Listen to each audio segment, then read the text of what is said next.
68। अच्छा मोहतरम, कल जो हम डिस्कशन कर रहे थे एओपी की, उसको थोड़ी देर के लिए पॉज पे लगाएं और आप डिस्कशन करते हैं। पहले चैप्टर 8 में वो जो एक कॉन्सेप्ट छोटा सा रहता है, रिकग्नाइज्ड और अनरिकग्नाइज्ड प्रोविडेंट फंड वाला, पेज निकाल लें जी 130, 129,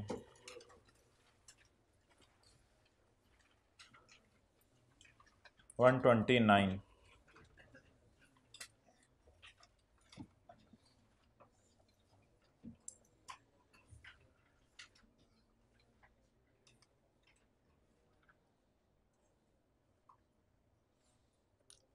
अच्छा जी,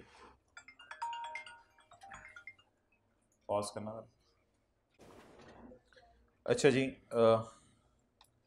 ये 4 फंड हैं जिनके नाम याद कर लें: provident fund, pension fund, superannuation fund और ग्रेच्युटी फंड।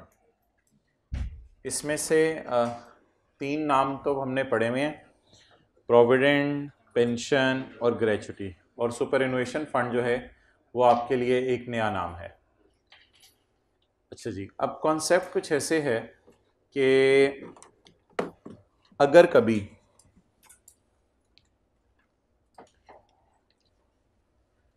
एम्प्लॉयर के चैप्टर में, यानी कि सैलरी के चैप्टर में, हमने पढ़ा था, शायद आपको याद हो, कि सैलरी के चैप्टर के अंदर जो है वो कभी एम्प्लॉयर फंड को अप्रूव कराता था, कभी अप्रूव नहीं कराता था। उस बुनियाद पे एम्प्लॉय को जो पैसे मिलते थे वो कभी टैक्सेबल हो जाते थे और कभी माफ़ हो जाते थे।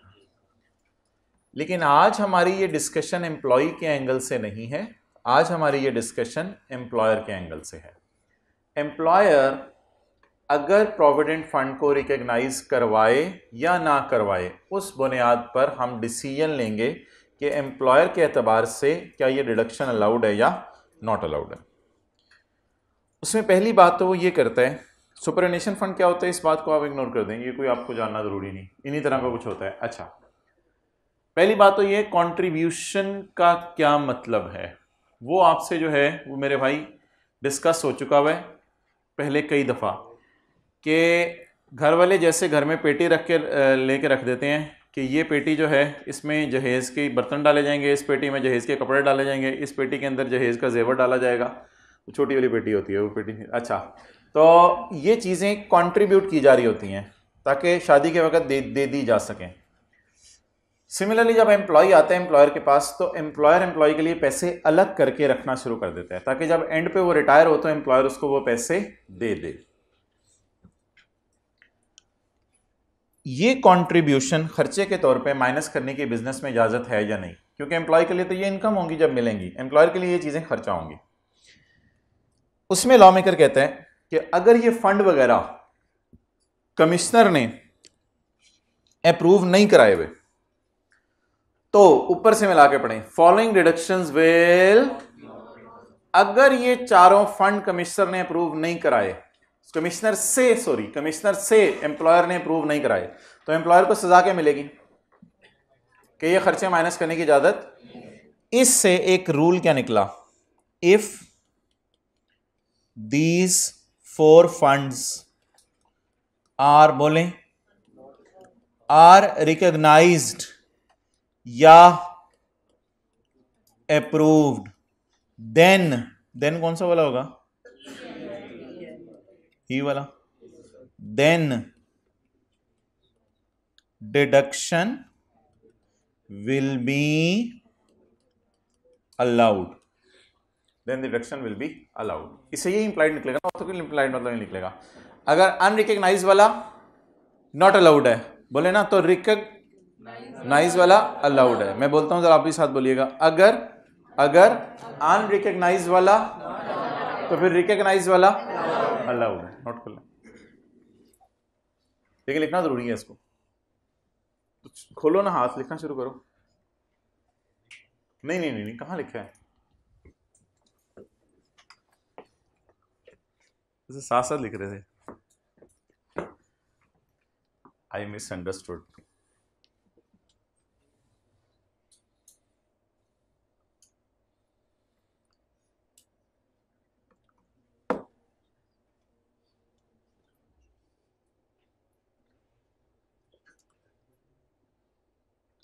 वो ज़रा हाइब्रिड वाले हाथ खड़ा कर दें जिन्होंने इनसे भी आगे निकलना है टर्म टेस्ट में। अच्छा जी, ऑनलाइन वाले तो कोशिश करें जैसे ही अपलोड हो दे दें। आप हजरात में से कुछ आए थे कि हमें संडे चाहिए रिवीजन के लिए, तो इनके पास अब 2 ऑप्शन है, कल भी दे सकते हैं टर्म टेस्ट, और ये सिर्फ टेक्स्ट के पेपर के लिए ऑप्शन है, या फिर मंडे को भी दे सकते हैं कि ट्यूसडे को आपके FAR 1 के, क्या पता नहीं वेडनेसडे को FAR 1 के, तो इस वजह से फिर अगर आपकी मर्ज़ी है कल देना चाहें कल दे दें। अब कल वाले ज़रा हाथ खड़ा कर दें जो कल देंगे, और जो मंडे को देंगे वो हाथ खड़ा कर दें, जो नहीं देंगे वो भी आज हाथ खड़ा कर दे। देखी जाएगी हाथ खड़ा करने में क्या मसला है, मैंने कौन सा कुछ जूते मार देने, थप्पड़ी मारूंगा ना। ओके आगे चलें जी। पॉइंट ई ए, ये पॉइंट जो ई है ना, ये लॉ में नया है, इसने इस पॉइंट की वैलिडिटी चैलेंज कर दी है और ई ने ई ए को उड़ा के रख दिया।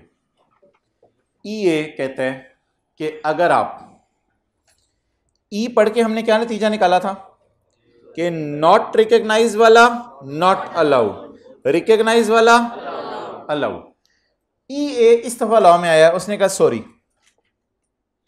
अगर आप अप्रूव करा लो ग्रेचुटी, अगर आप अप्रूव करा लो पेंशन फंड, अगर आप अप्रूव करा लो सुपरनेशन फंड, करा भी लो अप्रूव, पीछे से मिला के पढ़ें, following deductions will an amount exceeding 50% of contribution made by employer, जो 50% से ऊपर की कंट्रीब्यूशन कर रहा होगा वो माइनस करने की इजाजत।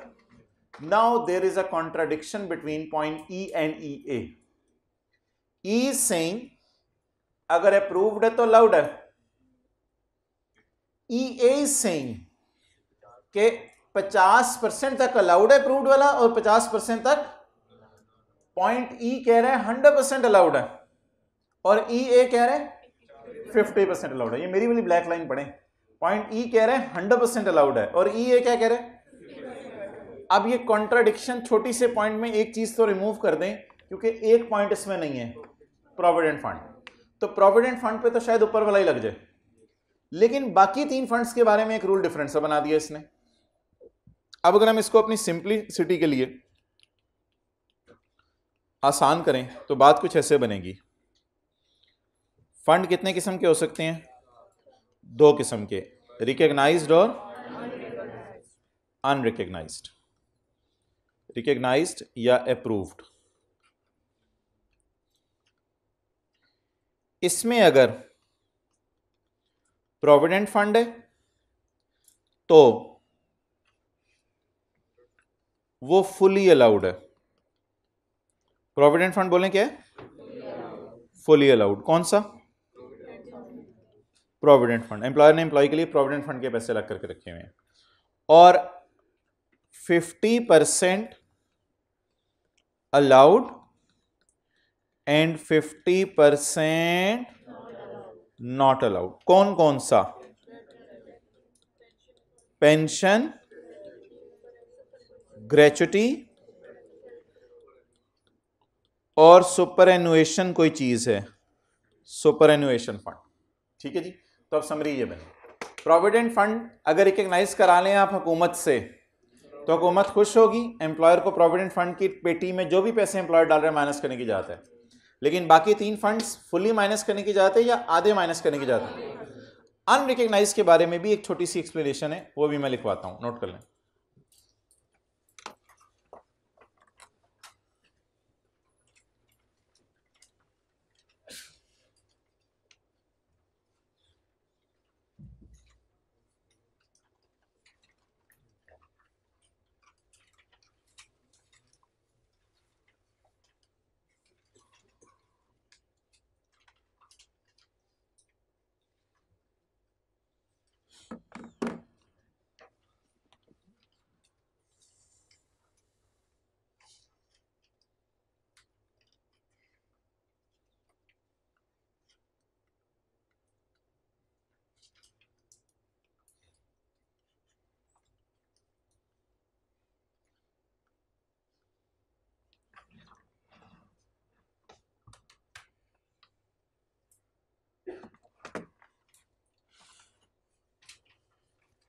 भाई जरा FR2 की क्लास में आपने खड़े हो जाना पूरी, जो आपने कल मीटिंग में ली।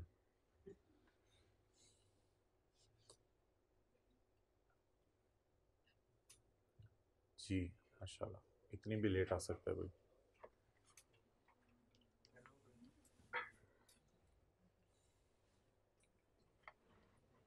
चलें जी आगे।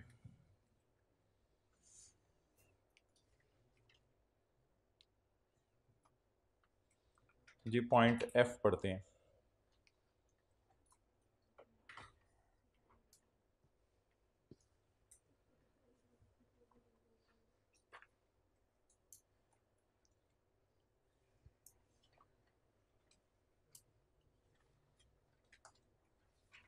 ओके अब जी मोहतरम सवाल ये है कि अंग्रेज़ी को आप मैच कर लें डायग्राम के साथ भी। पिछले साल तक पॉइंट ई था, ई ए नहीं था, तो पिछले साल तक लोग कहते थे कि रिकग्नाइज्ड अलाउड है। रिकग्नाइज क्या है? अलाउड है। तो हमने पहला पॉइंट पढ़ के समझा कि रिकग्नाइज्ड अलाउड है, all of these threes are allowed. लेकिन ई ए ने कहा नहीं यार, इनमें से तीन को मैं आधा अलाउ करूंगा, आधा अलाउ। इसका मतलब है पीछे बच कौन सा गया? Provident fund. तो सीधा ई और ई ए के अंदर ये बात है। अच्छा अब पॉइंट एफ में एक लफ्ज लिखा हुआ है एनी। अब एनी से मुराद इधर लोगों की अनरिकग्नाइज्ड है, इसमें भी वैसे इख्तलाफ है काफ़ी लोगों में, लेकिन एनी के लफ्ज से मुराद यहां लोग लेते हैं अनरिकग्नाइज्ड। कि पॉइंट एफ अनरिकग्नाइज के लिए बना है, क्योंकि शायद रिकग्नाइज की बात ना ई ए में स्पेसिफिकली हो गई है, तो इस एनी से मुराद अब लोग लेते हैं unrecognised. Contribution to unrecognised provident fund, इसमें भी रिलैक्सेशन है। थोड़ी देर पहले आप कहेंगे आपने तो ये पढ़ाया है कि अनरिकग्नाइज्ड नॉट अलाउड है। हाँ मैं अपनी बात पे कायम हूं, अनरिकग्नाइज्ड नॉट अलाउड है, लेकिन एक सूरत में अलाउड है। पॉइंट एफ ने उसमें भी थोड़ी सी रिलैक्सेशन दे दी है, वो सुन लें क्या? All of the four funds if unrecognized are allowed if employer has made arrangements, if employer has made arrangements for tax deduction। अगर एम्प्लॉयर टैक्स काटने का वादा कर ले एफबीआर से कि जिस वक्त मैं ये पेमेंट्स करूंगा एम्प्लॉय को टैक्स काटूंगा, तो अगर आप टैक्स काटने का वादा कर लें तो जैसे हमने पढ़ा था सैलरी पर टैक्स काटें तो अलाउड हो जाती है, तो फिर ये वाले भी क्या हो जाएंगे? अलाउड हो जाएंगे। क्लियर? नोट कर लें, पॉज करें।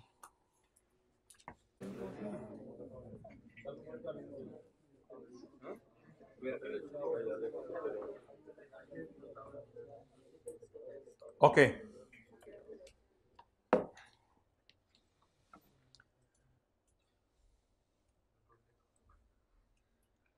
Contribution to unrecognised provident fund, contribution to बोलें अनरिकग्नाइज्ड प्रोविडेंट फंड और अदर फंड, और अदर फंड, प्रोविडेंट और अदर में तो सारे आ गए ना।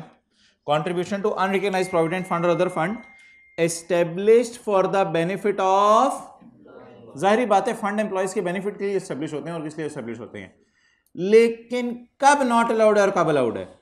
If the employer has not made arrangements, if the employer has not made arrangements for tax deduction,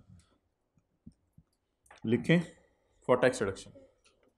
if employer has not made arrangements for tax deduction, अगर employer ने tax deduction के लिए अरेंजमेंट नहीं किए हुए,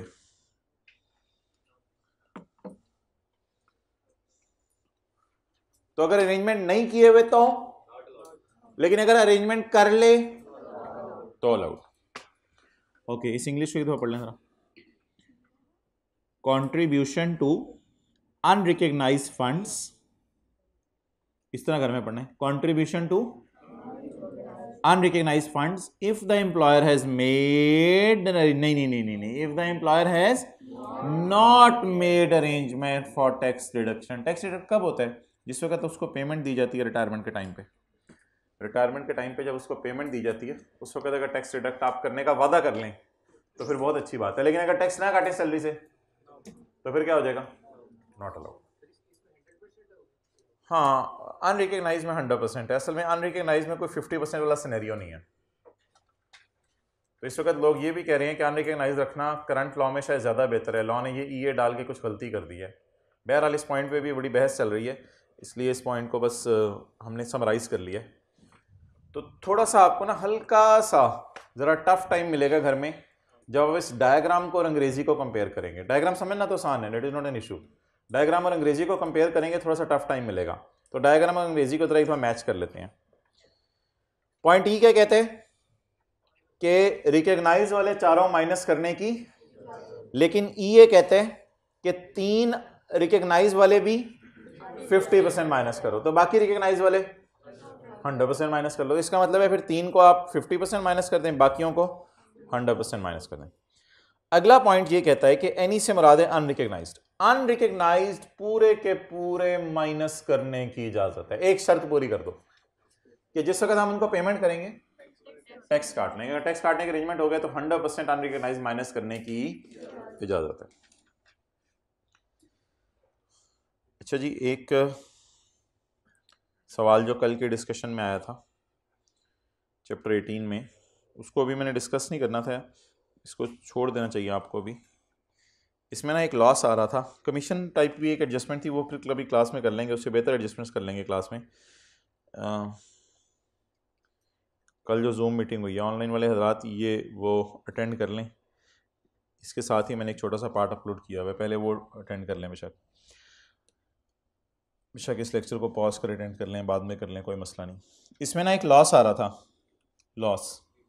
लॉसेस की treatment अभी हमने पढ़ी नहीं हुई, लॉसेस की ट्रीटमेंट हमने पढ़ी नहीं हुई, इसलिए बिला वजह इस लॉस को देख के परेशान होना और सोचना कि इस लॉस का क्या करना है क्या नहीं करना, इस सवाल में तो ऐसा हुआ है तो हमने पेपर में क्या करना है।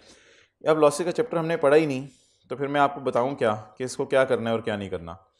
जैसे आप देखें लॉसेस के चैप्टर के अंदर जब हम जाएंगे तो उस वक़्त आपको बताया जाएगा कि फ़ॉरेन इनकम में से पाकिस्तान के लॉसेस माइनस नहीं हो सकते। फिर लॉसेस के चैप्टर में बताया जाएगा पाकिस्तान की सैलरी से पाकिस्तान का बिज़नेस का लॉस माइनस नहीं हो सकता, सिर्फ पाकिस्तान में अदर सोर्स कमाने से पाकिस्तान का बिज़नेस का लॉस माइनस हो सकता है। अब ये समझाते समझाते बातें जो मैंने 2-3 कर दी हैं, चारों मैंने नहीं पढ़ाई हुई, समझाते समझाते बातें 2 दिन लग जाते हैं कि इससे ये माइनस करना है, इससे ये नहीं करना, इससे ये करना है, इससे ये नहीं करना। तो इसलिए माजरत ये सवाल आपको होमवर्क में दे दिया था, तो इसलिए इस एडजस्टमेंट को आप इग्नोर कर दें। ओके जी, कम बैक जहाँ पे हमारी डिस्कशन थी कल छोड़ी। चैप्टर 12 का हम सवाल ना दोबारा करते हैं ज़रा। कल मिस्टर ए वाला किया था, आज बी वाला कर लेते हैं।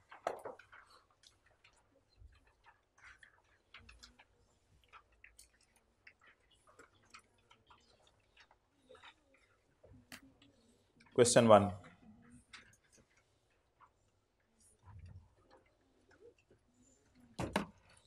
कल ए की बात की थी, आज बी की बात करते हैं, ज़रा चीज़ें भी रिवाइज हो जाएंगी। Page number 269। अच्छा मोहतरम, ये जो सवाल हुआ करेगा ना एओपी का, इसमें नॉर्मली आपको पेपर में 3 सवाल मांग सकते हैं। एओपी यानी पार्टनरशिप फर्म का भी वो अलग सवाल होगा, पार्टनर ए का अलग सवाल होगा, पार्टनर बी का अलग सवाल होगा। लेकिन अगर फर्म में पार्टनर 3 है तो फिर आपसे 4 सवाल भी मांग सकता है। एओपी का अलग सवाल, पार्टनर ए के अपना कोई ज़ाती डेटा होगा, पार्टनर बी का अपना कोई ज़ाती डेटा होगा, पार्टनर सी का अपना कोई ज़ाती डेटा होगा, फिर 4 सवाल भी करने पड़ सकते हैं। तो ये एक न्यूमेरिकल में कई न्यूमेरिकल छुपे होंगे। इस सवाल में अगर पहला लाइन पढ़ें, ए एंड बी प्रॉफिट कमा रहे हैं 2:3 in a shop run by them. AOP की टैक्सेबल इनकम है 8 लाख। तो मैंने आपके आने से पहले नोट किया हुआ इधर, एओपी की टैक्सेबल इनकम है 8 लाख और कल इसमें हमने टैक्स निकाला था 10,000 रुपये। एओपी में हमेशा टेबल 1 लगना था, इसलिए हमने जाके 5% निकाला था 2 लाख का। टेबल 1 की रोशनी में हमने एओपी का टैक्स निकाल दिया था। इसके बाद एक हमने वर्किंग की थी।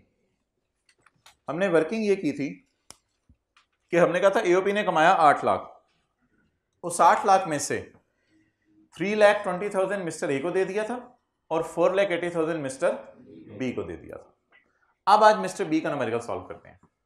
मिस्टर बी से हमने पूछा कि तुमने क्या कुछ कमाया है other than A and B की पापड़ वाली दुकान से? तो मिस्टर बी ने कहा हाँ मैंने इनकम फ्रॉम अदर सोर्स कमाई है 3,10,000 की और मैंने ज़कात दी है 22,000 की। अब असूली तौर पे अगर अकेले बी को देखा जाए तो इस पे टैक्स नहीं बनता क्योंकि इसकी साल की इनकम 6 लाख से कम है, लेकिन एक ऐसी साइंस कल हमने की थी जिसकी वजह से इस पे भी टैक्स बन जाएगा। अभी देखिएगा, तो 3,10,000 इसकी इनकम है। इसके डेटे को फिलहाल सामने रख के इसका सवाल सॉल्व करना शुरू करते हैं। ए का कल कर लिया था, बी का आज करते हैं। Mister B, income and tax दे रहा हूं। इनकम फ्रॉम अदर सोर्स बोले जी इसकी 3,10,000। मोहतरम यही इसकी टोटल इनकम है, यही इसकी टोटल इनकम है 3,10,000। इस टोटल इनकम में से आप माइनस करेंगे ज़कात।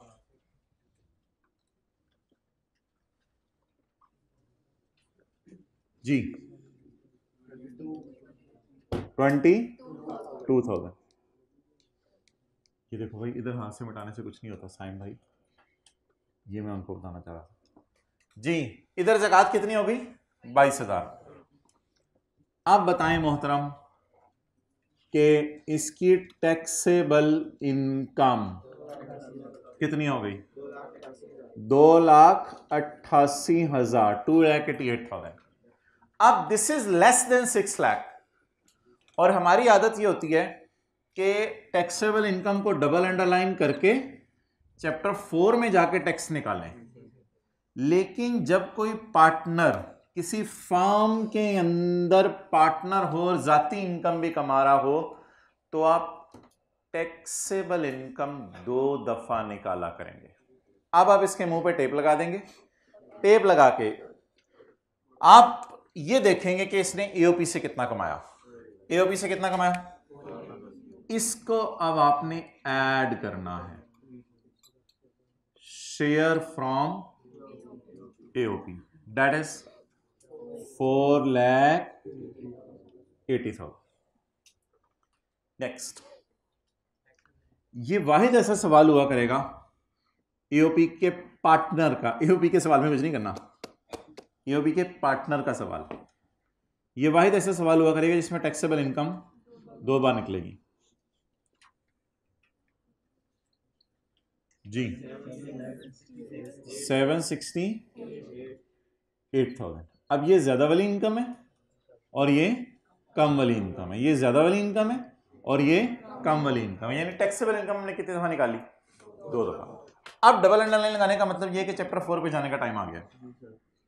अब इसका टैक्स निकालें, लेकिन इसके साथ आपने एक्चुअल टैक्स नहीं लिखना, यानी वो टैक्स नहीं है जो गवर्नमेंट को जमा कराना है, वो मैं अलग से निकालूंगा।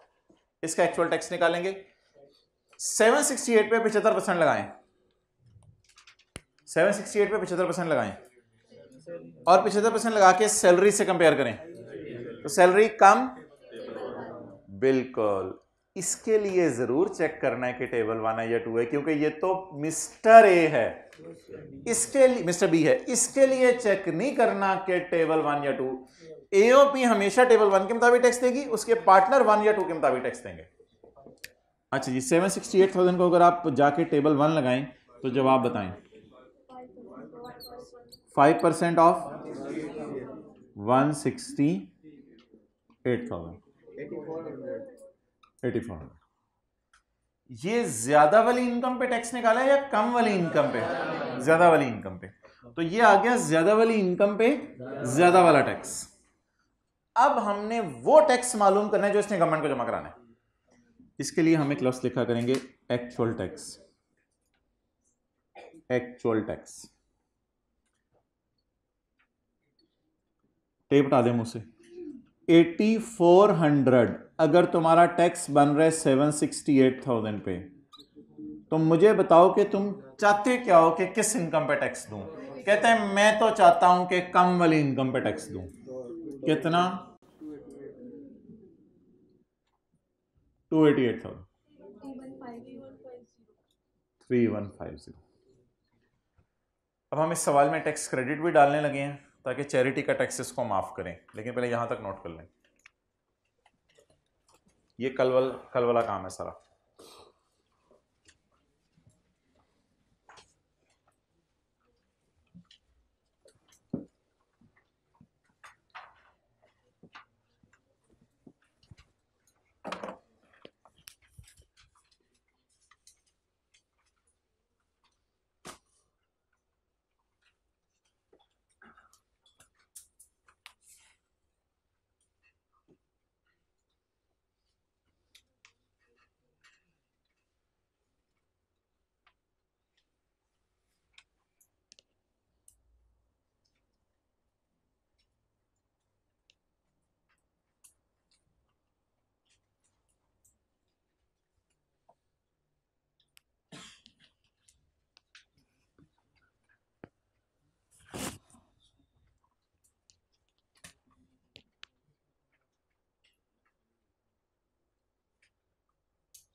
ओके, तो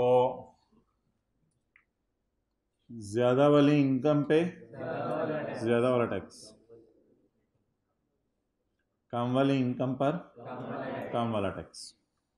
अब ये एक फॉर्मूला बन गया है, ए ओवर बी इंटू सी। ये भी हम फॉर्मूला इंशाल्लाह देखेंगे, ए ओवर बी इंटू सी। अच्छा, इस अभी ए ओवर बी इंटू सी को लिफ्ट ना कराएं। अब हम इसको चैरिटी वाला टैक्स क्रेडिट माफ करने लगे हैं। अब्दुल्ला ये भी किताब में ज़रा डलवा दें। Mister B paid charity of ₹15,000 to approved non profit organisation.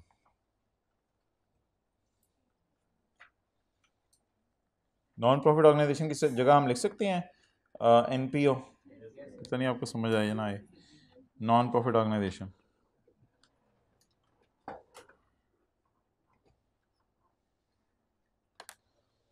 Okay चलें जी,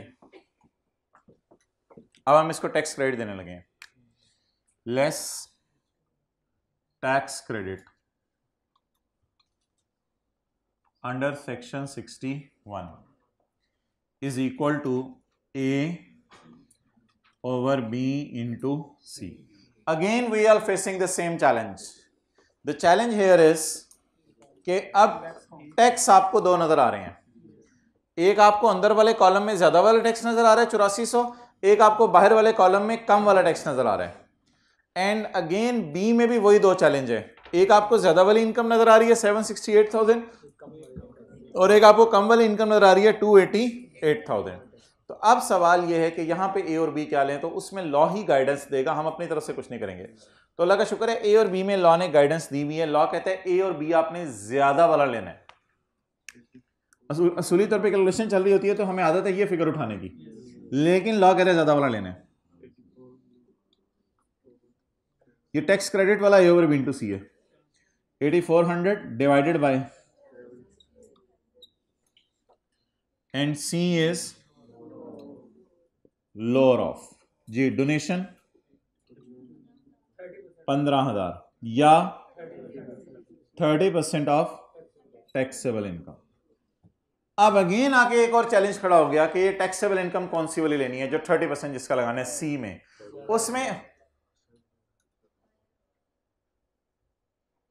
उसमें लॉ मेकर ने गाइडेंस नहीं दी कौन सी लेनी है, इसमें उसने लोगों की राय है कि इसमें आप कम वाली ले लें। बस अब याद ही करना पड़ेंगी चीजें, और क्या हो सकता है। तो ए और बी ज्यादा वाला लेना है और सी इज लोअर ऑफ में कम वाला जी। फॉर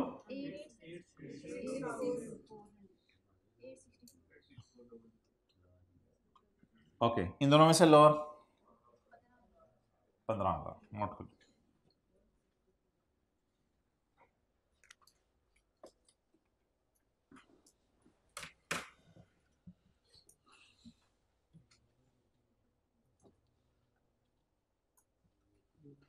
आपका तो वो टाइम बच गया FR1 की क्लास है, आपने तो पढ़ के अब लुट मचा देनी है टेक्स्ट के टर्म टेस्ट में। अभी जो टाइम बच गया, पढ़ने वाला टाइम भी बचा, घर जाके रिवाइज करने वाला टाइम भी FR1 का बचा, तो वो जो टाइम बचा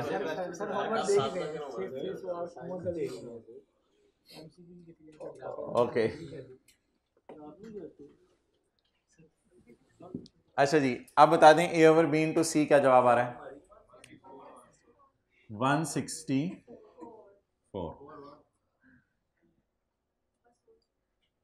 तुम लोग ना लोगों का बेड़ा गर्क करोगे टैक्स निकालते हुए, खुदा के लिए ज़िंदगी में किसी का टैक्स ना निकालने बैठ जाना, बस ये पेपर पास करने के लिए लगता है पढ़े हो, यही पढ़ लो बस, ये काफ़ी है। जो चीज़ समझ नहीं आ रही होगी इसको ऐड कर देते हैं बिजनेस के न्यूमेरिकल में। चलो अभी टैक्सेबल इनकम ही बढ़ेगी ना। 2986। जो बंदा आपको फीस दे रहा होगा वो नहीं ये चाहेगा।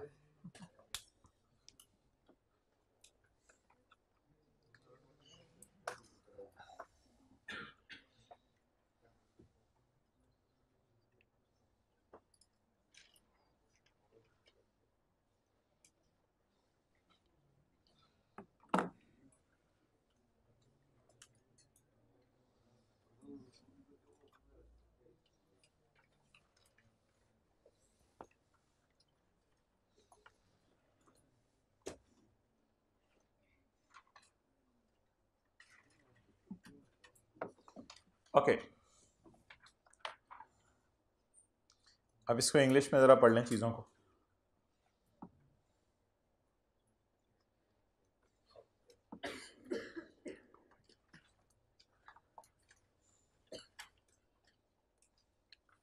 ये कल एक बंदा मीटिंग में किसी नाम से आया हुआ था, लेट आए कौन पूछने वाला है, ये किसका नाम था?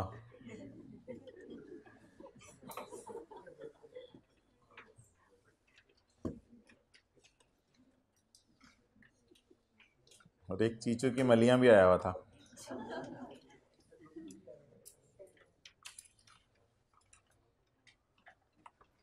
Principles of taxation of AOP।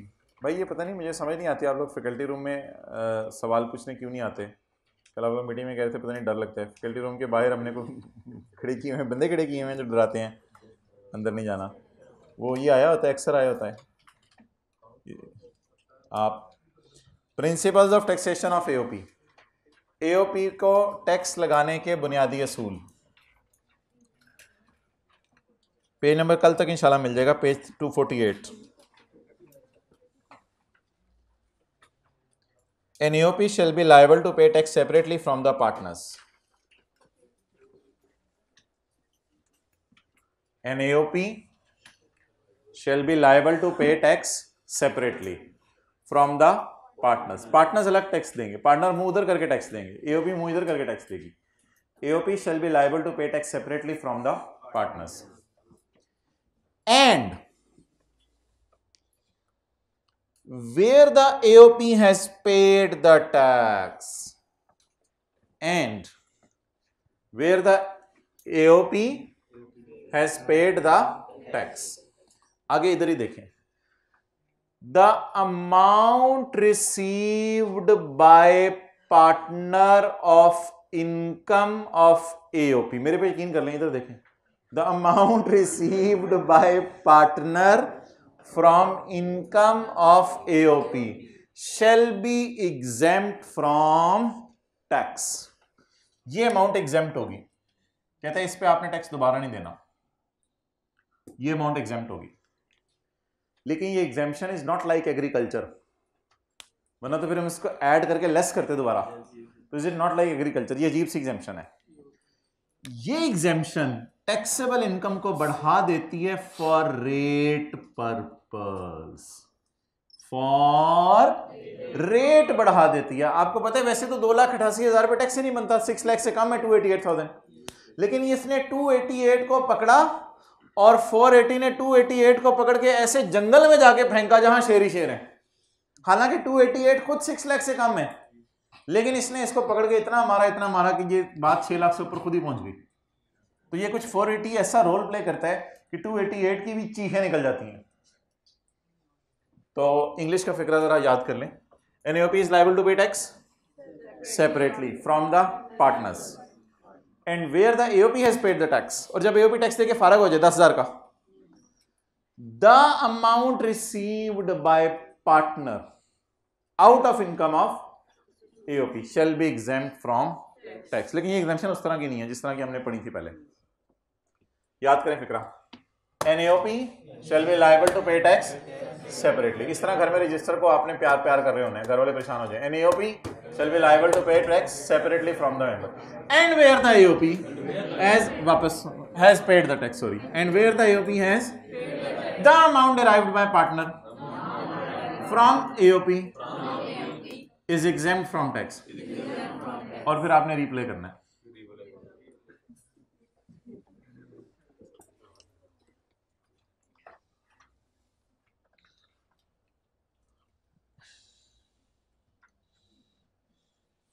इसको कल तैयार होके आइएगा, कल पढ़ेंगे इसमें। ओके, सेक्शन 88, यस्टरडे वाला नहीं, टुमारो वाला। Section 88, an individual is a partner of an AOP. Section की हेडिंग ही ऐसी है कि अंग्रेजी का फिक्रा बन गया पूरा। An individual is a partner of an AOP. अब हम मिस्टर बी तक जा रहे हैं। खुदा के लिए इधर ना आना, चुप, टेप लगाओ। अब हम मिस्टर बी तक जा रहे हैं। N individual is a partner of AOP if for a tax year an individual has taxable income and derives share from AOP. If for a tax year an individual has taxable income and derives share from AOP, ये उंगली पहले आपकी बंद होगी घर में, एकदम ये ऐसा ऐसा खुलना शुरू होगी। and derives share from AOP, बोले if in a tax year an individual has taxable income and derives share from AOP, और AOP से शेयर डिराइव करे, जैसे कि हमारा मिस्टर बी कर रहा है।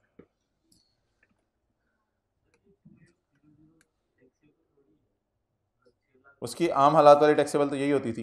द अमाउंट ऑफ टैक्स, उससे कोई फर्क नहीं पड़ता जो आप बात करें। The amount of tax on taxable income shall be computed as follows. उसका टैक्स ऐसे निकलेगा, आ ओवर बा इनटू सा। ओके, नाउ व्हाट इज आ बा सा? आ बा एंड सा, A over B into C करके आप इसका टैक्स कैलकुलेट करेंगे, यानी एक्चुअल वाला टैक्स आप इसका इस तरह निकालेंगे। कैसे जी?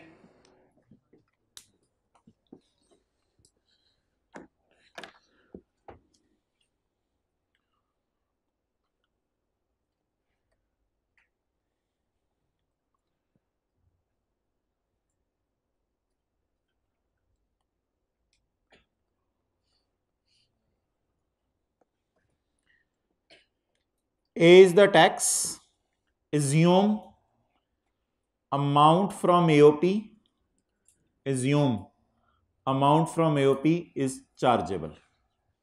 A is the tax, assume amount from AOP is chargeable. A is the tax, assume it is chargeable. तो assume कर ले बस ये chargeable है। A is the tax, assume it is chargeable, तो फिर इसको डालना पड़ेगा इसमें। फिर इस फिगर पे टैक्स निकला, वो A है 8400। तो A is the tax, assume share from AOP is, हालांकि पहले एग्जाम क्या क्या आया है, लेकिन अब assume कर लो चार्जेबल है। चलें जी, ग्रीन वाला हाईलाइट कर लें और ग्रीन वाला फिक्रा याद भी कर लें। पूरा 1 मिनट दे रहा हूं आपको, 60 सेकंड ग्रीन वाला फिक्रा याद करने के लिए।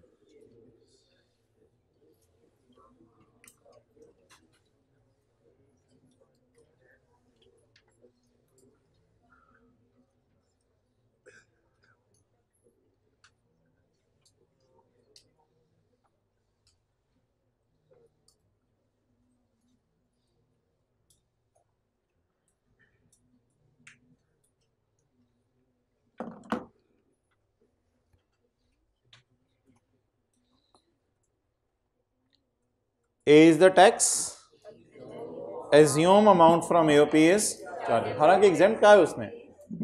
अच्छा अल्लाह का शुक्र है बी की अंग्रेजी भी वही है।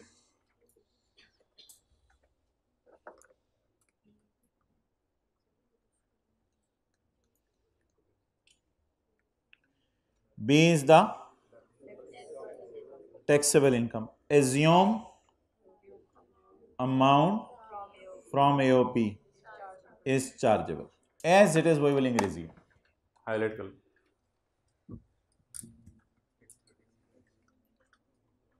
What is B? Is the taxable income. Assume amount from AOP is chargeable.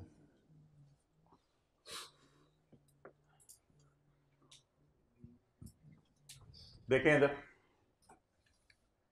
B is the taxable income. Assume it is chargeable, तो फिर चार्जेबल इसको करना पड़ा तो फिर तो ये जमा करना पड़ेगा इसमें, तो B ये हो गया ज्यादा वाली इनकम। और C मशहूर जमाना घिसी-पिटी is the actual taxable income. Actual taxable income कितनी है? 288। C is the actual taxable, वो जो पुरानी वाली होती थी 288।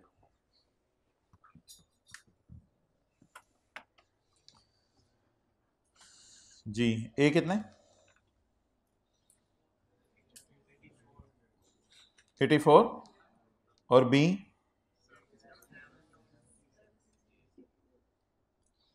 और सी 288 था। पेज नंबर पता नहीं कौन से ये उठाया है, 269 मिस्टर बी।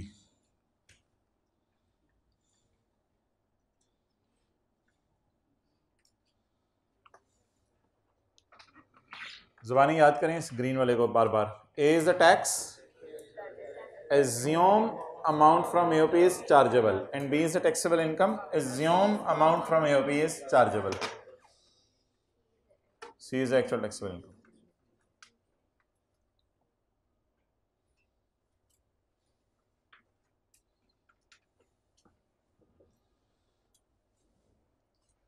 Okay, section 65, बस ये आखिरी सेक्शन में पढ़ाने लगा हूँ, फिर को बिजनेस का न्यूमेरिकल कर लेते हैं बहुत। सेक्शन 65 बच्चे नहीं आए हुए ना, तो सही रगड़ा लगे उनको। Miscellaneous provisions related to tax credits and partners of AOP. कितनों का दोस्त नहीं आया हुआ? 1 2 3 4, ये लोग खड़े हो जाए। शर्म याद है। अच्छा ठीक है, बैठ जाए। अब ये डिस्कशन किसके लिए होने लगी है? टैक्स क्रेडिट्स के लिए।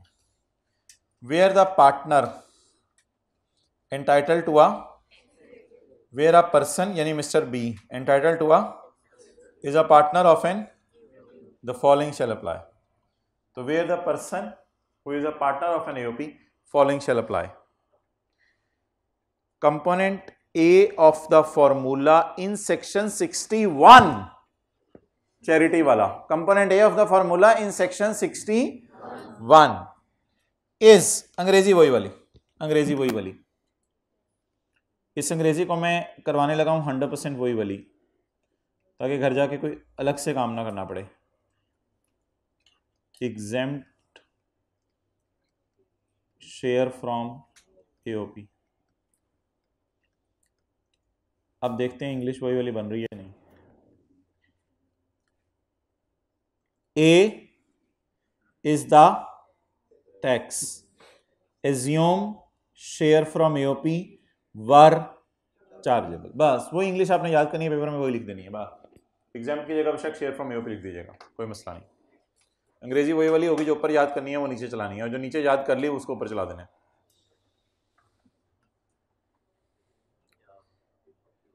तो अब बता दें ए कौन सा वाला टैक्स लेना है टैक्स क्रेडिट निकालते हुए, ज्यादा वाला कम वाला? ज्यादा वाला। Assume income is chargeable. और बी की अंग्रेजी भी वही कर लें, इन चक्करों में क्यों क्या पढ़े हम। इफ लिखा हुआ कहीं, इफ, हाँ ये लिखा हुआ है, एज्यूम एग्जेम्प्ट, एग्जेम्प्ट क्या था, share from AOP. B shall be the taxable income, assume share from AOP were, सी के बारे में खामोश है, खामोशी नीम रजामंदी नहीं, बस सी के बारे में खामोश है, तो सी इज एक्चुअल, लोअर वाला कम वाला ले लीजिएगा।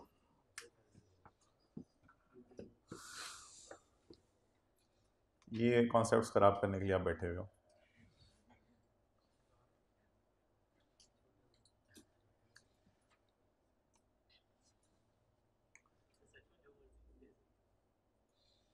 नहीं, जब लॉ खामोश हो तो जो लोग कर रहे हैं वो कर लो, ज़्यादा बेहतर है।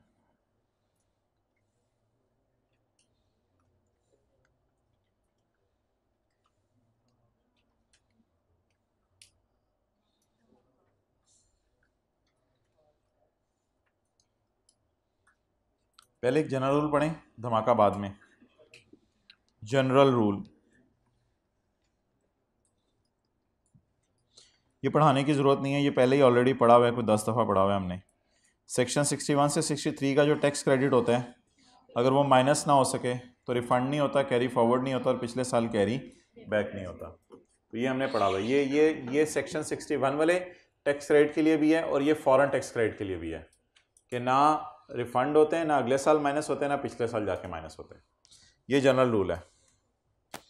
लेकिन इसकी ना इस चैप्टर में एक रिलैक्सेशन अवेलेबल है, रिलैक्सेशन, जिसे मैं एक्सेप्शन भी कह सकता हूं।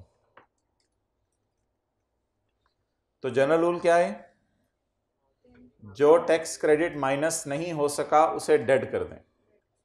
लेकिन आज हम इसकी क्या पढ़ने लगे हैं, रिलैक्सेशन पढ़ने लगे हैं। एक रिलैक्सेशन है, यानी फिर माइनस कर सकते हैं या कैरी फॉरवर्ड या कुछ बोलने लगेगा, लेकिन देखते हैं वो क्या कहने लगा। सबर करें, पहले जरा देख लें। ये एओपी का न्यूमेरिकल सॉल्व हो रहा है, फर्ज करें ये मिस्टर बी का न्यूमेरिकल सॉल्व हो रहा है।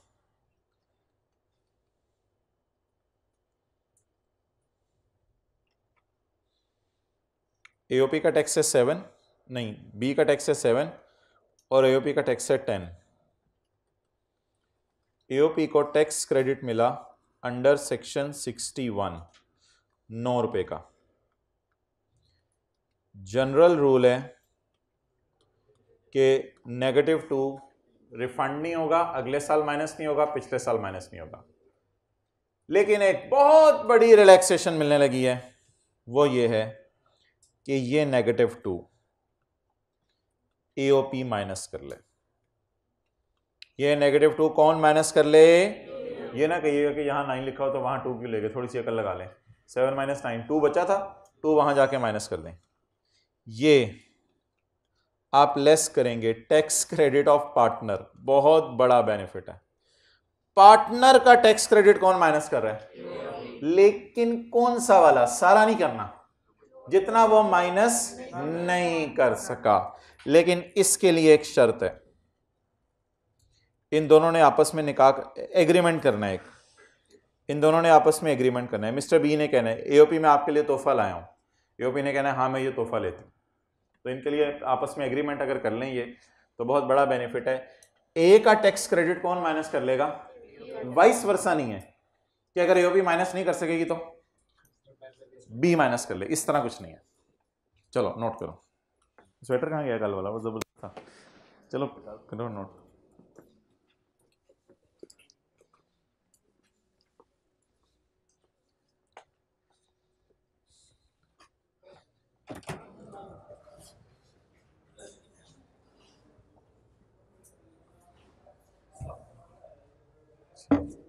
पढ़ पढ़ के कौन लूट मचा रहा है, 1 2 और कोई नहीं, 3 4 खड़े हो जाओ,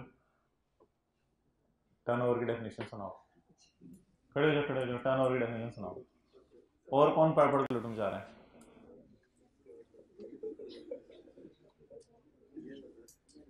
यार रिकॉर्डिंग बंद करा दो, टर्नओवर की डेफिनेशन लिखें, छोड़ें लिखना, टर्नओवर की डेफिनेशन लिखें सारे।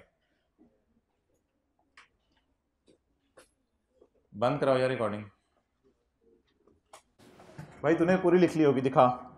हमें तो कहा ही नहीं था लिखने को, हमें कहते तो लिखते हम हैं। कि कितने लोग लिख रहे थे? 1, 1.5, पौने 2, बस। लकीर के फकीर कहते हैं इसको, तो जितना जिसको कहा उतना करेंगे, बाकी नहीं करेंगे। हमें तो कहा ही नहीं था, हमारा तो पेपर ही नहीं। वो तो बबलूज का पेपर है जो उधर बैठे हुए हैं। ओके, वो बबलूज के हालात भी देखे होंगे, बता दूं आपको, शर्म सी आवे। आप लोगों से मिलना भी होगा बाद में, रहने दें। अच्छा, अब मोहतरम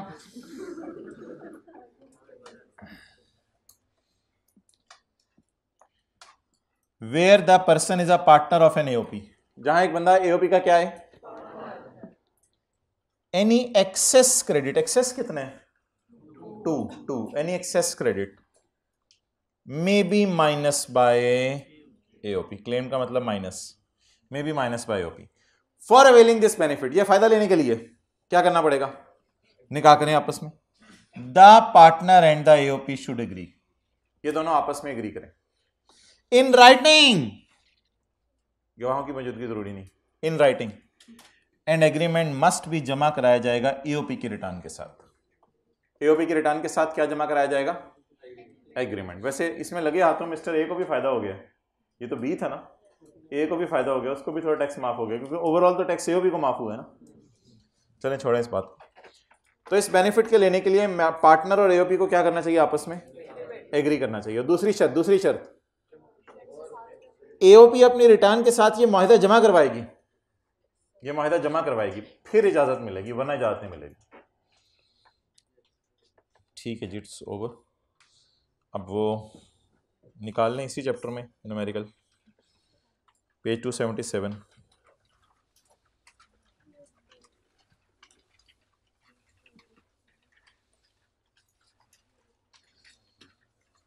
वैसे ये इसका सोल्यूशन है, अगर किसी ने तस्वीर खींचनी है, मैंने दूसरी क्लास में नोट किया था।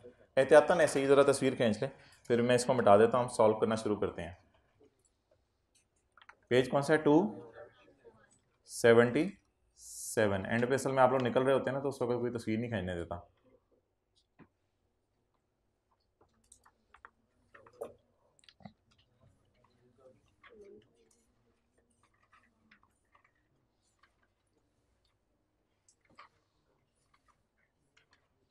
चलें जी, शुरू करते हैं हम सवाल। जी, Baqir and Asad are partners of an AOP and share profits and losses in the ratio of 3:2 respectively. Following information has been extracted from Bakir and Asad profit and loss for the year ended 31 December 15. Sale, cost of sale, gross profit, admin and sale 30 million है, 30 million है, 30 million है cell, 100 million से कम है, बिल्कुल। तो आज के बाद सवालों को ऐसे भी सोचना होगा कि इस पे सेक्शन 113 नहीं लगेगा, सेक्शन 113 विल नॉट अप्लाई। आज के बाद सवालों को ऐसे भी देखना होगा, सेक्शन 113 विल नॉट अप्लाई। दो तरीके से टैक्स निकालेंगे, एक तरीके से नॉर्मल तरीके से टैक्स निकालेंगे, या सेल का 1.25% भी लगाएंगे। क्या ये गरीब बंदे हैं, अमीर बंदे हैं? गरीब बंदे हैं, क्योंकि साल की सेल 100 मिलियन से कम है, सिर्फ 30 मिलियन सेल है इनके साल की। ओके, अच्छा, अगला सवाल है जी, इनका ईयर एंड है 31 दिसंबर 15। ये कौन सा साल है? एक्सेलेंट, ये टैक्स ईयर 2016 है, क्योंकि हमने पढ़ा था कि अगर किसी का स्पेशल टैक्स ईयर हो तो वो शुरू होगा 1 जनवरी 15 को और एंड होगा 31/12/15 को। मुझे कैसे स्टार्टिंग डेट पता चली? एंडिंग डेट सवाल ने बता दिया। इसका ईयर एंड 31 दिसंबर है, तो ईयर शुरू कब हुआ होगा? 1 जनवरी। मैंने एक हिंट दिया था कि क्लोजिंग डेट के बाद 30 जून सोचना है कौन सा है। क्लोजिंग डेट क्या है? 31 दिसंबर 15। इसके बाद कौन सा 30 जून है? इसलिए ये सवाल पेपर में पहली दफा हमें आया ऐसा स्पेशल टैक्स ईयर 2016 का सवाल है ये। It is not a question of normal tax year, it is a question of special tax year. चलें जी, नोट कर लें, ये स्पेशल टैक्स ईयर 2016 है।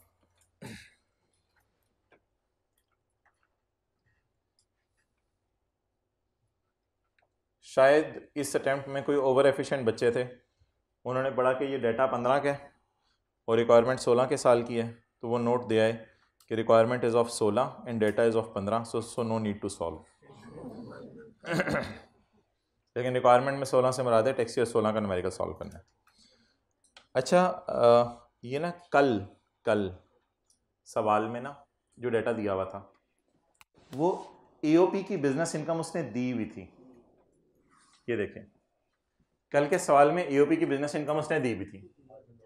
आज इतने से काम से गुजारा नहीं चलेगा, आज इतना सा काम करना पड़ेगा, एओपी के लिए भी सारा काम करना पड़ेगा, क्योंकि एओपी की बिजनेस इनकम दे रहे हैं या एओपी के अकाउंटिंग प्रॉफिट्स दे रहे हैं। अब उल्टाना लेस करना वो सारा बिजनेस के चैप्टर की तरह उसी तरह होगा। तो आज हमें टाइम लग जाएगा सारा सिर्फ एओपी का न्यूमेरिकल सॉल्व करने पे। कल इंशाल्लाह हम बाकिर और असद का सॉल्व करेंगे। आज सिर्फ मैं इतना सा काम करूंगा, कल ये वाला काम भी करेंगे, ये वाला काम भी करेंगे। आज सिर्फ एओपी का न्यूमेरिकल सॉल्व कर लेते हैं। सॉल्व कैसे होगा न्यूमेरिकल? जो बिजनेस के चैप्टर में रूल पढ़े हुए जी। प्रॉफिट कितने भाई? 5800। एक चीज में बस मुझे मसला नजर आ रहा है, 9,80,000 का टोटल इंटरेस्ट है, इसमें से कुछ इंटरेस्ट लीज एसेट का है, तो ली लेस कर देंगे। हाँ, प्रॉफिट तक पहुंचते हुए लीज वालों का इंटरेस्ट जो है अकाउंटिंग वालों ने माइनस कर लिया हुआ है, इसको और अकाउंटिंग डेप्रिसिएशन को उल्टा के लीज रेंटल माइनस कर देंगे। तो चलें जी, लेट्स स्टार्ट। 5800 से शुरू करें।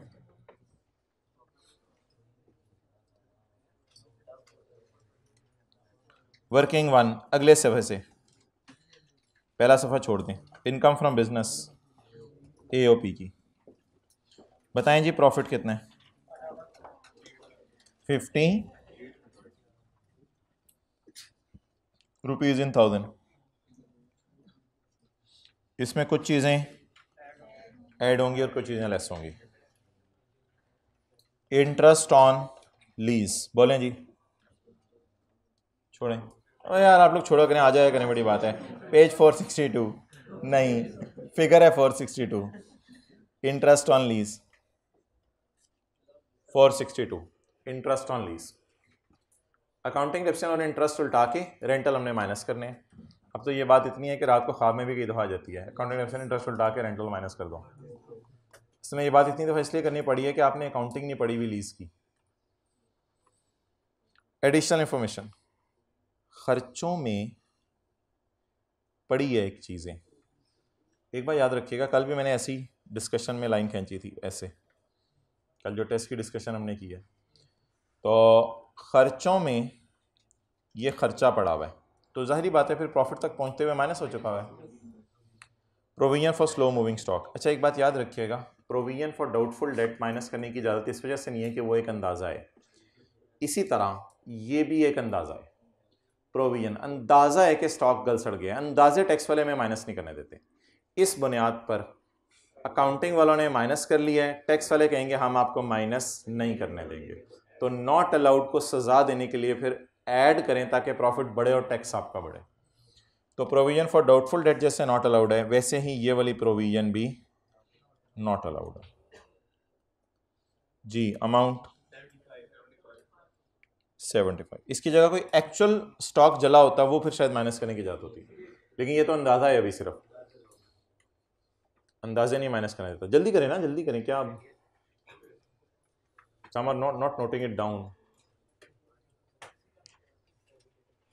एसी स्लो करवा दें भाईजान, एसी का टेम्परेचर तेज कर दें।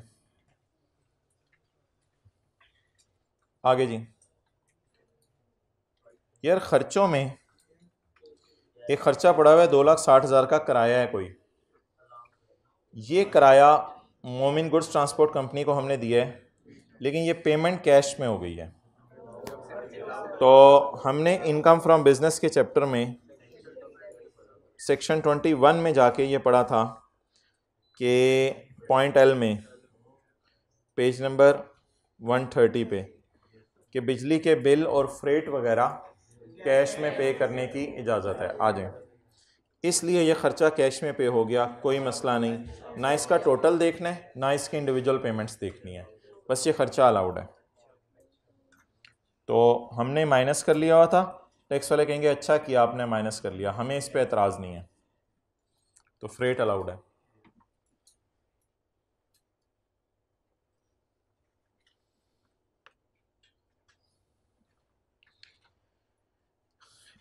एडमिन और सेलिंग के खर्चों में पड़ी हुई है। पड़े होने का मतलब है प्रॉफिट तक पहुंचते हुए ये फिगरें माइनस हो चुकी हुई हैं। ऐड करेंगे या नहीं करेंगे वो तो सवाल देख के पता चलेगा कि ऐड करेंगे या नहीं करेंगे। खुदा के लिए इतनी सी लाइन जो है वो पढ़ के अगर आप ये कंक्लूजन निकाल रहे हैं ऐड करेंगे, तो मैं जा रहा हूं, आप लोग खुद पढ़ लें। तो पॉइंट 1, पार्टनर की सैलरी,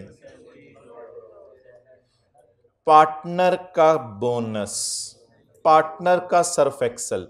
भाई ये पार्टनर को पेमेंट्स हैं, पार्टनर को पेमेंट्स ये कौन गया उस क्लास से बाहर, बंदा जूते मारे उतार के।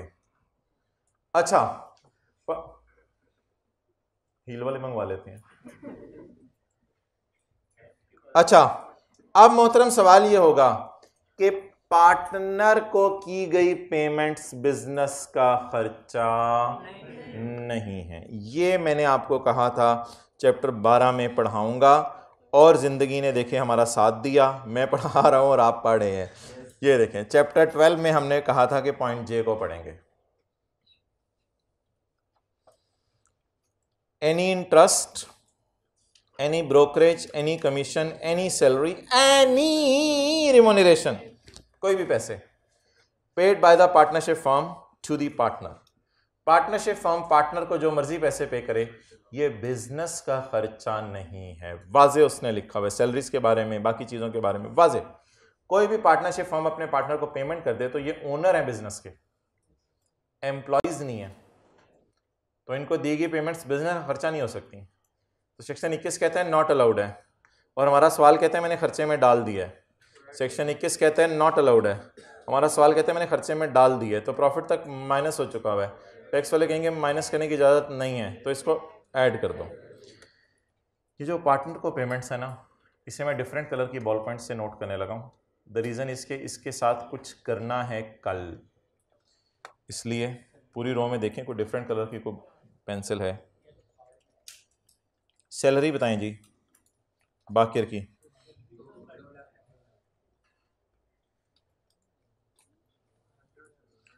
कॉन्सेप्ट समझ लें फिर बॉल पॉइंट चेंज कर लीजिएगा।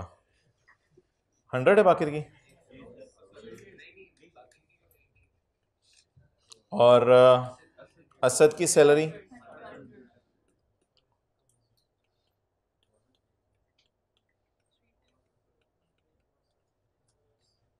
चलें जी नोट कर लें।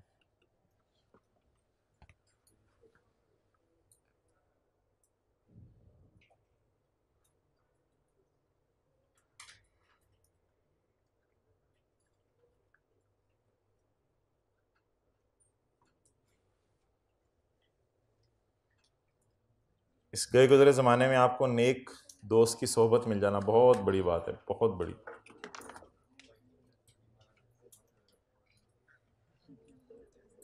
वो आपको ड्रैग एंड ड्रॉप करते हैं नेक अमाल की तरफ। ओके चलें जी आगे।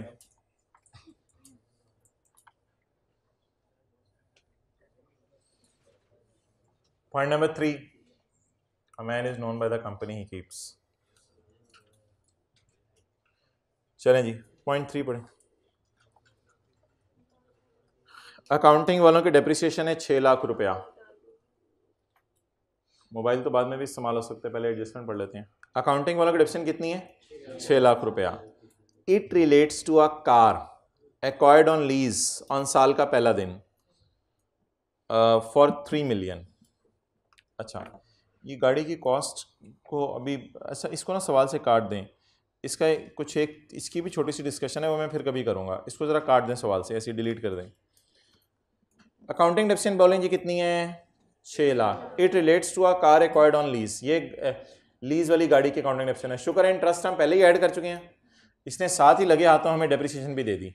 ओए डेप्रिसिएशन खर्चों में डल चुकी है। एक बार याद रखिएगा जो चीज़ खर्चों में डल चुकी होगी एग्जैक्ट उसी अमाउंट से आपको उल्टानी पड़ेगी। इंक्लूड है 6 लाख, तो खर्चों में डलने की वजह से ये 6 लाख माइनस हो चुका है। टैक्स वाले कहेंगे ये माइनस करने की इजाज़त नहीं है, तो इसको उल्टा दें।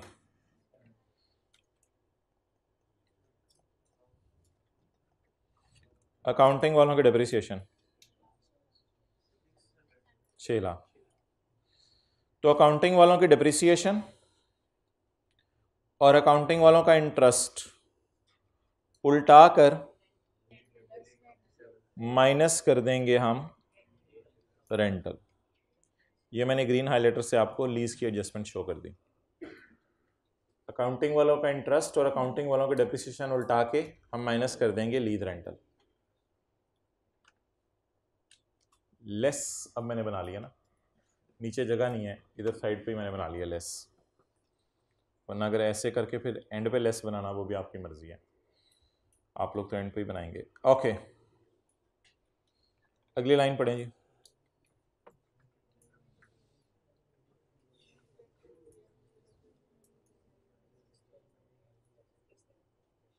हाँ जी, कितना रेंटल माइनस करेंगे, कितना रेंटल माइनस करेंगे?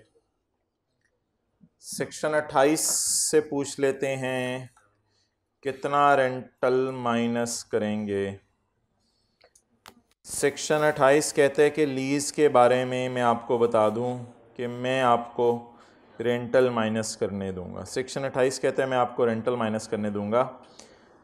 Lease rental paid by a person for asset used in business वाला, सिर्फ बिजनेस यूज वाला रेंटल माइनस करने दूंगा, सारा रेंटल माइनस नहीं करने दूंगा। तो इस बुनियाद पर मुझे बताएं टोटल रेंटल कितने हैं? व्हीकल 70% कहाँ यूज हो रही है? 30% पर्सनल। तो कितना माइनस करने देंगे टैक्स वाले? 70%। रेंटल कितने हैं? पूरा माइनस कर लें, पूरा माइनस कर लें या अंदर ले आए? अंदर लाके फेंटी फूंटी मार के, ये फेंटी हो गई, ये फूंटी हो गई।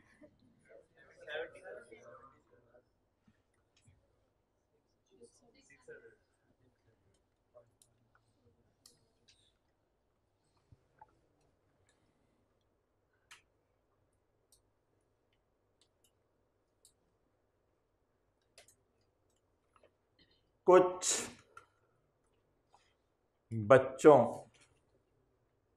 के जहन में ये सवाल आता है कि अकाउंटिंग डिप्रिसिएशन और इंटरेस्ट इसके साथ भी, क्योंकि अकाउंटिंग डिप्रिसिएशन और इंटरेस्ट को उल्टाया जा रहा है और रेंटल को ग्रीन सिग्नल देके माइनस किया जा रहा है। कुछ बच्चों के जहन में सवाल आता है कि अकाउंटिंग डिप्रिसिएशन इंटरेस्ट को भी 70-30% करना है या नहीं करना। तो उसका जवाब सुन लें। जब एक चीज़ आपने निकाल ही देनी है प्रॉफिट एंड लॉस से, तो फिर आपकी बला से कि वो 70% है या 30% है। असल में अकाउंटेंट ने एग्जैक्ट 462 और 600 यहां तक माइनस कर दिया हुआ। जब आप उसे ऐड करते हैं ना, तो इसका मतलब होता है कि वो ओवरऑल नलीफाई हो गया, आपकी कैलकुलेशन से बिल्कुल गायब हो गया, उसके असरात ही कोई नहीं है अब इधर, उसके असरात ही कोई नहीं है इधर।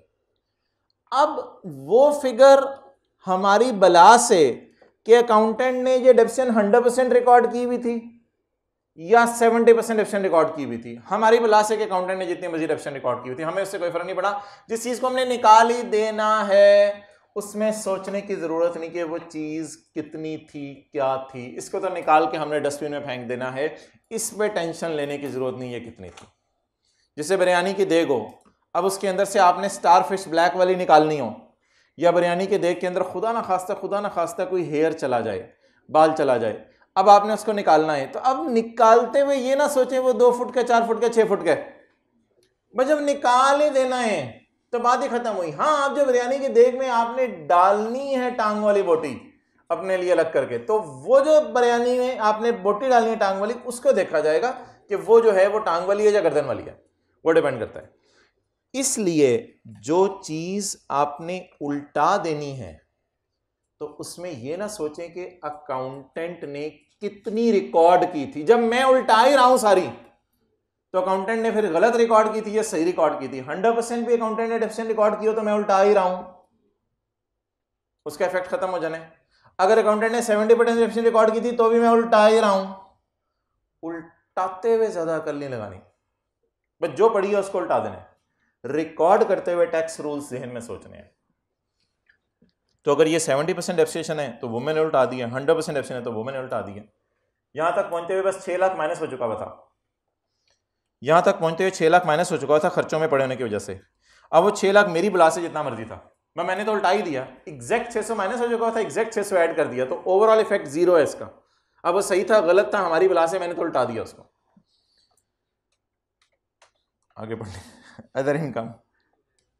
Other income include capital gain of 6 lakh. पहले तो यार उल्टाएं, पहले तो इसको उल्टाएं ना, कैपिटल गेन इनकम को पहले तो उल्टाएं, बाकी चीज़ें बाद में हैं कि फिर उसमें डालना कहाँ है और क्या करना है, रिक्लासिफिकेशन बाद में है।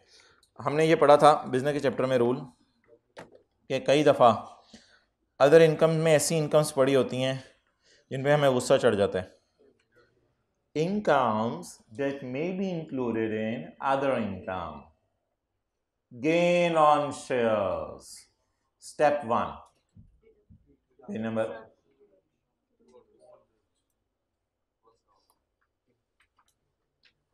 निकालने की जरूरत नहीं, मैं दिखा रहा था, जो दिखता है वो बिकता है। All these will be deducted. इन सबको उल्टा देंगे, डिडक्ट कर देंगे, step 1। Step 2, this will be reclassified as per tax rules. Tax rules के मुताबिक इनको रिक्लासिफाई, उल्टाते हुए नहीं सोचना ज्यादा, रिक्लासिफाई करते हुए हेडसेट सोच लेंगे, फिर जितना पढ़े वैसे उतना उल्टाएं बस। पढ़ा कितने कैपिटल गेन इनकम में, अदर इनकम में पढ़े होने की वजह से प्रॉफिट तक पहुंचते हुए ये फिगर ऐड हो चुकी है, तो ऐड हुई फिगर को उल्टा दें, ट्राई करें। ऐड की आवाज आई थी हल्की सी। इनकम फ्रॉम कैपिटल गेन उल्टाएं जी, कितनी 600 उल्टा दें, और इसको ना लगे हाथों साथ ही रिक्लासिफाई कर दें। वो लकीली बिजनेस का न्यूमेरिकल भी खत्म हो गया, अब डेटा ही कोई नहीं है और, तो इसको लगे हाथों ना साथ ही वर्किंग टू भी मैं खोल लेता हूँ। आप थोड़ा सा ऊपर जा सकते हैं, हमारे मेहमान आ रहे हैं। वर्किंग टू इनकम फ्रॉम, इसे कहते हैं रिक्लासिफाई करना। यहां से निकाल के, जैसे कल टेस्ट की डिस्कशन में एग्रीकल्चर इनकम को माइनस किया था और माइनस करके फेस पे लाके ऐड कर दिया था, जिनसे बात हो रही थी उनको पता है, बाकी तो उस वक्त तीतर और बटेर बेच रहे थे। Well they were busy in their any stuff.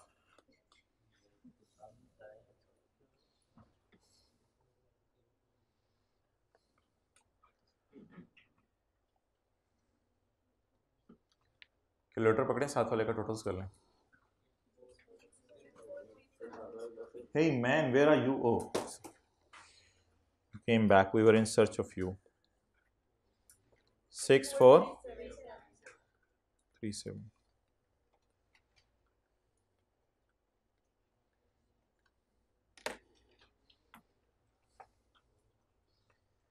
चलें जी, ये एओपी का न्यूमेरिकल हमारा खत्म हुआ।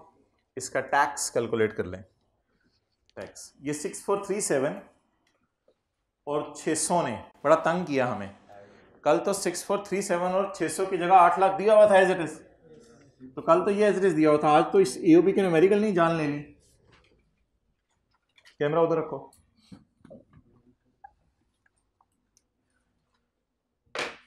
उधर रखा हुआ। चलो जी आ जाओ इधर।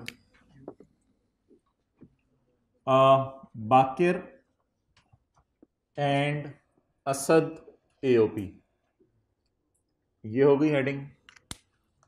Income and tax there on,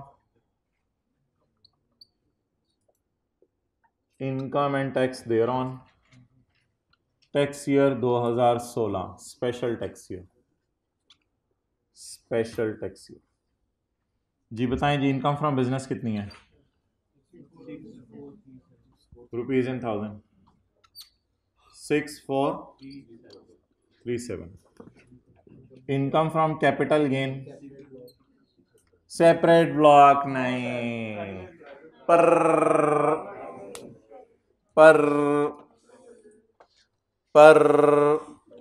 private company के शेयर्स हैं, प्राइवेट कंपनी के शेयर्स हैं, नॉर्मल टैक्स रीजन जी। 600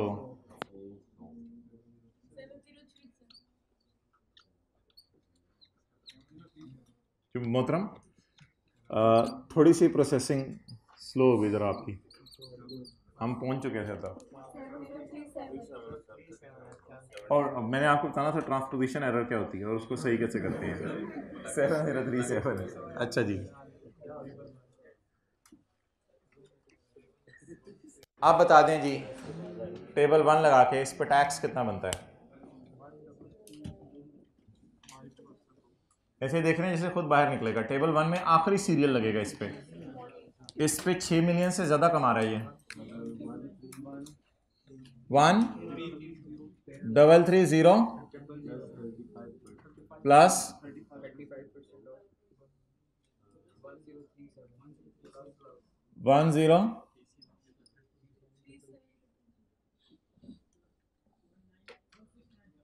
1693, वो ज़्यादा हो जाएगा इस पे टैक्स पे, जरा ब्रेक लगा दें कहीं। 1693। ये कुतब कौन था कल? कुतब इररिलेवेंट मैसेज इतने ज़्यादा कर रहा था।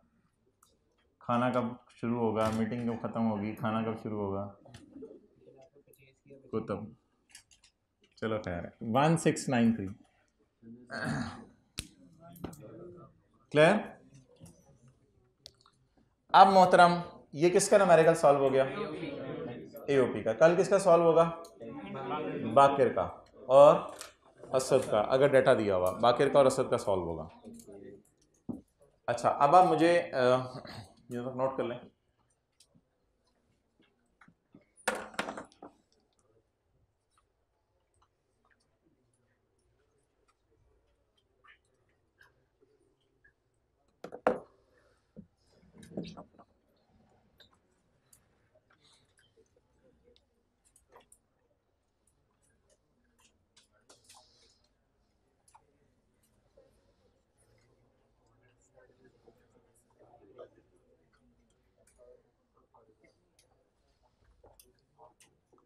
अब आप हजरात मुझे बस ये दो छोटे छोटे जो थ्योरी के सवाल हैं इनका जवाब बता दें।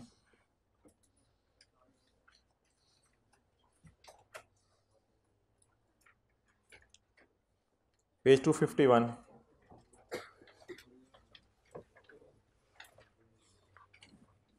बबलू नाम से जो भाई थे मीटिंग में, वो प्लीज़ तशरीफ़ लाइएगा क्लास के बाद, मैंने उनको बुलाया हुआ है।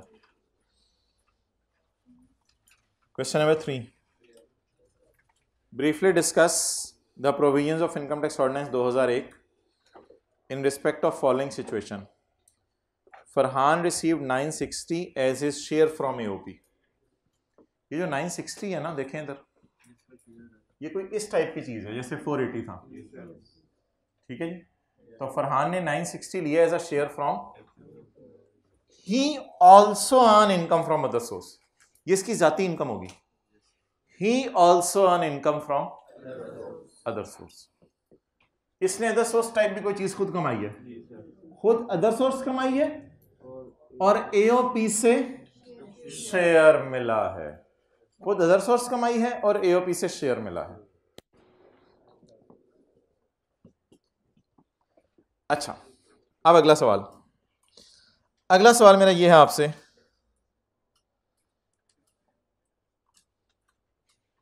अगला सवाल मेरा ये है आपसे कि अदर सोर्स का डाटा नहीं दिया उसने, तो न्यूमेरिकल तो सॉल्व हो नहीं सकता। अब सवाल है briefly discuss, briefly discuss, Naeem साहब से लेके दे दें। हाँ, ब्रीफली डिस्कस, ब्रीफली डिस्कस करना है आपने, डिस्कशन करनी है। मेरा सवाल आपको सिर्फ ये था, आप हजरात जाते जाते अच्छे अच्छे बच्चे ये बता दें कि सेक्शन 92 लिख के आएंगे या सेक्शन 88 लिख के आएंगे। 92 की हेडिंग है बुनियादी असूल ऑफ टैक्सेशन ऑफ एओपी और 88 की हेडिंग है पार्टनर अगर मेंबर हो फर्म का तो उसकी टैक्सेशन कैसे होगी। आप देखें एओपी की बात ही नहीं करा, उसकी सुई फरहान पे अड़ी हुई है। शुरू करते हैं फरहान से। Farhan received 9,60,000, Farhan earn income from other source. तो उसकी सुई तो फरहान पे अड़ी है रे। तो आप बता दें फरहान की टैक्सेशन की बात करें या एओपी की? तो इसके जवाब में क्या लिख के आएंगे? सिर्फ सेक्शन 8 सारा डिस्कस करेंगे या ब्रीफली? सारा ही कर दीजिएगा, उसमें से मुझे पता है वो ब्रीफ ही आप लिखते हैं। आप लोगों ने सारा करना होता है, वो ब्रीफ फिर खुद ही हो जाता है। अच्छा हाँ दो सा ब्रीफली, जैसे जो बड़ा होल्ड है ना चीज़ के ऊपर, उसमें से ब्रीफली लिख के आ रहे होंगे, ज़ाया ना करें। क्वेश्चन 4 का है, under the provisions of income tax ordinance 2001 state the rules relating to residential status of AOP. ये तो चैप्टर 4 का सवाल है, एओपी कब रेजिडेंट बनती है, फुल स्टॉप। ऑल्सो एक्सप्लेन कि खाला जी बैंगन कैसे बनाती है। Also explain the taxability of income of in the hands of AOP and in the hands of members। आपने AOP की इनकम की टैक्सेशन बतानी है in the hands of firm and in the hands of members. In the hands of firm जो 8,10,000 type की चीजें थी, in the hands of firm ये वाली जो चीजें हैं, and in the hands of, तो ये सेक्शन 92 है, ये सेक्शन 88 है।